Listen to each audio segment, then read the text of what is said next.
Assalamualaikum warahmatullahi wabarakatuh. Perkenalkan nama saya Jutlela Wasilatus Syahadah. Pada kesempatan kali ini saya akan mempresentasikan dengan judul membawa produk lokal ke pasar dunia dengan merek Erigo sebagai studi kasus.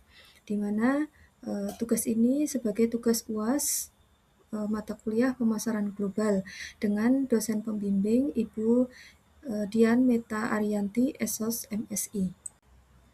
Pembahasan yang pertama yaitu mengenai alasan Erigo akan sangat relevan dan sukses di pasar Jepang. Sebagai manajer pemasaran Erigo, saya sangat antusias untuk membawa nafas streetwear lokal Indonesia ke kancah global. Untuk langkah ekspansi besar berikutnya, saya memilih Jepang, khususnya Tokyo, sebagai destinasi utama. Berikut ini merupakan alasan mengapa Erigo akan sangat relevan dan sukses di pasar Jepang. Untuk yang pertama, yaitu budaya streetwear yang mengakar kuat. Jepang, terutama distrik seperti Shibuya dan Harajuku, adalah kiblat streetwear dunia. Masyarakat di sana memiliki apresiasi yang sangat tinggi terhadap fashion yang memadukan kenyamanan dengan estetika unik. Saat ini dan tren besar di Jepang yang disebut city boy style, yaitu gaya berpakaian yang santai, oversize, namun tetap terlihat rapi dan fungsional. Kesesuaiannya yaitu katalog Erigo yang didominasi oleh coach jackets, hoodies, dan celana kargo sangat sesuai dengan DNA gaya hidup urban di Jepang. Kemudian untuk yang kedua, yaitu kualitas tinggi dengan harga kompetitif. Konsumen Jepang dikenal sangat detail terhadap kualitas jahitan dan bahan. Namun mereka juga sangat menyukai produk yang affordable, namun tetap punya identitas brand yang kuat. Di tengah menjamurnya brand high-end yang mahal, terdapat celah pasar untuk pakaian berkualitas layak ekspor dengan harga yang lebih terjangkau bagi anak muda Jepang. Kesesuaiannya yaitu Erigo sudah membuktikan standar kualitasnya saat tampil di New York Fashion Week. Dengan strategi harga, kita bisa memposisikan diri sebagai alternatif yang lebih segar dan terjangkau dibandingkan brand lokal Jepang yang sudah mapan namun mahal. Sebagai catatan strategis, mengingat Jepang memiliki 4 musim, maka akan disesuaikan peluncuran perdananya dengan koleksi flannel dan outwear yang lebih tebal untuk menyambut musim gugur. Kemudian mengenai adaptasi produk dan budaya. Untuk Erigo di pasar Jepang, satu hal utama yang harus saya ubah yaitu standar sizing atau ukuran dan cutting atau potongan pola. Meskipun postur tubuh orang Indonesia dan Jepang sekilas terlihat mirip, preferensi siluet pakaian mereka sangat berbeda. Adaptasi yang dilakukan yaitu kita harus mengubah pola standar kita menjadi relax fit Asia Timur. Di Indonesia, ukuran XL mungkin sudah dianggap besar, namun di Jepang, tren oversize menuntut potongan yang lebih lebar di bagian bahu dan dada, namun tetap proporsional di bagian bawah agar tidak terlihat tenggelam. Di Jepang ada budaya berpakaian yang sangat memperhatikan rasio tubuh. Orang Jepang sangat sadar bahwa postur Asia cenderung memiliki kaki yang lebih pendek dibanding orang Barat. Dengan memotong panjang baju tapi tetap melebarkannya, kita menciptakan ilusi kaki yang lebih panjang. Ini adalah standar emas dalam streetwear Jepang. Kemudian budaya fashion Jepang sangat menyukai layering, potongan yang sangat lebar dan tidak terlalu panjang memudahkan konsumen untuk menumpuk kaos Erigo di atas kemeja atau di bawah jaket tanpa terlihat berantakan. Sebagai catatan penting, kita juga harus mengubah label ukuran. Ukuran L di Indonesia mungkin akan kita beri label M di Jepang untuk menyesuaikan ekspektasi volume mereka, agar konsumen tidak merasa bingung saat mencoba di fitting room. Selanjutnya mengenai media sosial terpopuler di Jepang, yaitu misalnya Line, Instagram, TikTok, dan X atau Twitter. Ide konten promosi agar viral yaitu The 7 Day Shibuya Layering Challenge.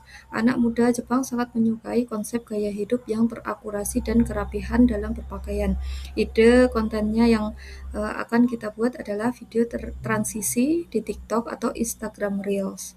Ide The 7 Day Shibuya Layering Challenge sangat tajam karena menyasar jantung budaya fashion Jepang, yaitu layering atau teknik menumpuk pakaian.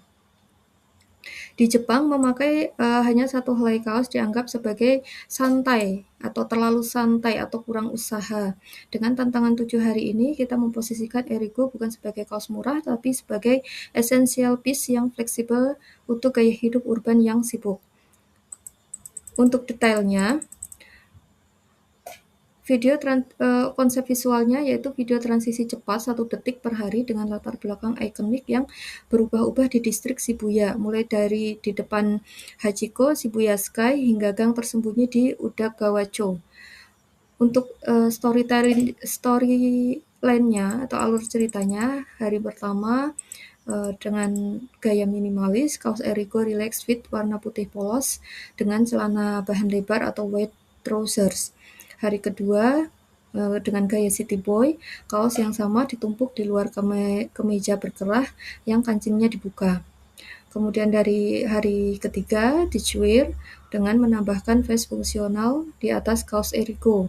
Dan hari keempat, dengan gaya vintage, kaos Erigo dimasukkan ke dalam celana denim high-waist. Hingga seterusnya hari ketujuh, full Shibuya style dengan menampilkan gaya paling eksperimental. Mengapa konten ini akan viral di Jepang? Dengan menjual solusi atau bukan hanya baju, anak muda Jepang sangat menghargai konten edukatif yang memberi inspirasi how to wear. Kita membantu mereka berpikir, oh, satu kaos ini bisa dapat buat seminggu dengan gaya yang berbeda-beda. Keunggulan relax fit yaitu karena potongan pola kita sudah kita ubah menjadi boxy dan tidak terlalu panjang. Teknik layering atau menumpuk baju jadi terlihat sangat rapi, tidak menumpuk di bagian bawah. Untuk visual estetikanya tinggi dengan menggunakan latar Shibuya, kita memberikan pesan tersirat bahwa Erigo sudah tervalidasi oleh kiblat fashion dunia. Selanjutnya untuk etika bisnis yang bisa ditanamkan di Jepang, yaitu di Jepang sangat dikenal dengan etika bisnis 5 menit lebih awal adalah tepat waktu. Maksudnya di Jepang, waktu bukan sekedar uang, melainkan cerminan dari kepercayaan atau trust dan reliabilitas. Jika kita memiliki janji temu dengan mitra logistik atau pemilik retail di Tokyo pada pukul 10, maka datang pas di jam 10 sudah dianggap hampir terlambat. Selain waktu, saat bertemu pertama kali sangat penting untuk memberikan kartu nama dengan kedua tangan kanan, posisi tulisan menghadap ke arah mitra atau agar mudah supaya hal tersebut mudah dibaca oleh mereka, dan sedikit membungkuk. Jangan langsung memasukkan kartu nama mereka ke saku, letakkan di atas meja di depan kita selama pertemuan berlangsung sebagai tanda hormat. Demikian yang bisa saya sampaikan. Terima kasih atas waktu dan perhatiannya. Semoga bermanfaat. Wassalamualaikum warahmatullahi wabarakatuh.